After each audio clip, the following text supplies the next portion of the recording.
नमस्कार, स्वागत आपका। मैं हूं आपके साथ मनुरा सक्सेना। ईरान शांत हुआ तो अब अमेरिका सऊदी में ठने। ट्रंप की शर्त ने बिगाड़ दिया पूरा खेल। आपको बताएंगे इस वीडियो में पूरी कहानी। ईरान के साथ युद्ध विराम और हॉर्मुज स्ट्रेट खोलने की कोशिश के बीच अमेरिका और सऊदी अरब के रिश्तों में अब बड़ी दरार सामने आती दिख रही है। राष्ट्रपति डोनाल्ड ट्रंप ने इजरायल को मान्यता देने का दबाव बनाया, लेकिन सऊदी ने साफ इनकार कर दिया। अमेरिका और ईरान के बीच जारी तनावों के बीच अब एक नई जंग पर्दे के पीछे शुरू होती दिखाई दे रही है। इस बार मामला सीधे वॉशिंगटन और उसके सबसे पुराने अरब सहयोगी सऊदी अरब के बीच का है। वजह बनी है अमेरिकी राष्ट्रपति डोनाल्ड ट्रंप की वो नई रणनीति जिसमें उन्होंने ईरान के साथ संभावित शांति समझौते को अब्राहम एकॉर्ड से जोड़ दिया। 25 मई को ट्रंप ने सोशल मीडिया के जरिए एक बड़ा संदेश दिया।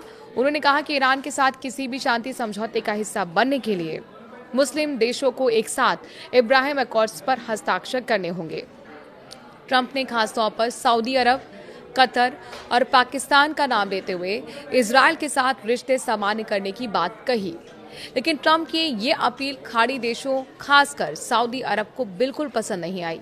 कुछ ही घंटों बाद रियाद की तरफ से संकेत दिया गया कि सऊदी का पुराना रुख नहीं बदला। सऊदी अधिकारियों ने साफ कहा है कि जब तक फिलिस्तीनी राष्ट्र के गठन के लिए स्पष्ट रास्ता तय नहीं होता, तब तक इजरायल के साथ सामान्य संबंध संभव नहीं है। कई अरब देशों ने इजरायल संग स्थापित किए रिश्ते। इस प्रतिक्रिया ने साफ कर दिया है कि गाजा युद्ध के बाद पश्चिम एशिया की राजनीति पहले जैसी नहीं रही है।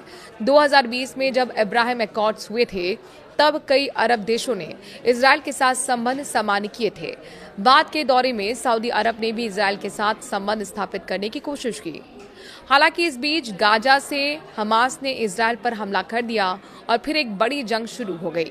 यही वजह रही कि सऊदी इजरायल के बीच रिश्ते स्थापित नहीं हो पाए। लेकिन मौजूदा हालात में सऊदी अरब किसी जल्दबाजी में कदम उठाने के मूड में नहीं दिख रहा। हॉर्मुज स्ट्रेट को लेकर सऊदी की नाराजगी सामने आई है। ये विवाद सिर्फ कूटनीति तक सीमित नहीं है, इसके पीछे हॉर्मुज स्ट्रेट को लेकर बढ़ता तनाव भी बड़ा कारण है। मई की शुरुआत में ट्रंप प्रशासन ने प्रोजेक्ट फ्रीडम नाम के एक सैन्य मिशन की शुरुआत करने की कोशिश की थी। इसका मकसद हॉर्मुज स्ट्रेट में व्यापारिक जहाजों की सुरक्षा सुनिश्चित करना था, क्योंकि ईरान वहां अपनी पकड़ मजबूत कर चुका है। लेकिन अमेरिकी प्रशासन की सबसे बड़ी गलती यही रही कि उसने इस ऑपरेशन की घोषणा खाड़ी सहयोगियों से पूरी सहमति लिए बिना कर दी। इससे सऊदी नेतृत्व नाराज हो गया। रिपोर्ट्स के मुताबिक सऊदी क्राउन प्रिंस मोहम्मद बिन सलमान ने अमेरिकी सेना को अपने एयर स्पेस और सैन्य अड्डों के इस्तेमाल की अनुमति देने से इनकार कर दिया। प्रिंस सुल्तान एयरबेस से अमेरिकी उड़ानों पर रोक लगा दी गई।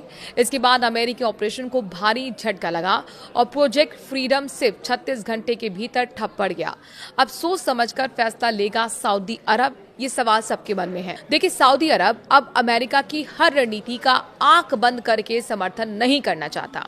इसकी सबसे बड़ी वजह ईरान का सीधा खतरा है। तेहरान पहले ही चेतावनी दे चुका है कि अगर किसी खाड़ी देश ने अमेरिका या फिर इजरायल सैन्य कार्रवाई के लिए अपना एयर स्पेस इस्तेमाल करना दिया तो उसे भी जवाबी हमले का सामना करना पड़ेगा। 2019 में सऊदी अरब के अब कैक और खुरैस तेल प्लांट्स पर हुए ड्रोन और मिसाइल हमले पर अब रियाद के लिए बड़ी चेतावनी बने हुए हैं। यही कारण है कि सऊदी नेतृत्व किसी सीधे सैन्य टकराव से बचना चाहता है। इसके अलावा सऊदी अरब खुद को इस्लाम की सबसे पवित्र जगहों मक्का और मदीना का संरक्षक मानता है। ऐसे में फिलिस्तीन मुद्दे को नजरअंदाज करके इजरायल के साथ रिश्ते सामान्य करना उसके लिए आसान नहीं है। गाजा युद्ध के बाद अब अरब देशों की जनता में इजरायल के खिलाफ गुस्सा भी काफी बढ़ रहा है। उधर ईरान इस पूरी घटना को अपने लिए रणनीतिक मौके की तरह देख रहा है। अमेरिका जहां एक बड़ा एंटी ईरान गठबंधन बनाने की कोशिश कर रहा है, तो वहीं ईरान खाड़ी देशों और वॉशिंगटन के बीच बढ़ती दूरी का फायदा उठाने में लगा हुआ है। जो विशेषज्ञ हैं उनका मानना है कि ट्रंप की अब्राहम एकॉर्ड्स फर्स्ट वाली रणनीति ने उल्टा असर डाल दिया है। इससे अमेरिका के सहयोगी देश ही असहज हो गए हैं और वो अपने सुरक्षा हितों को प्राथमिकता दे रहे हैं।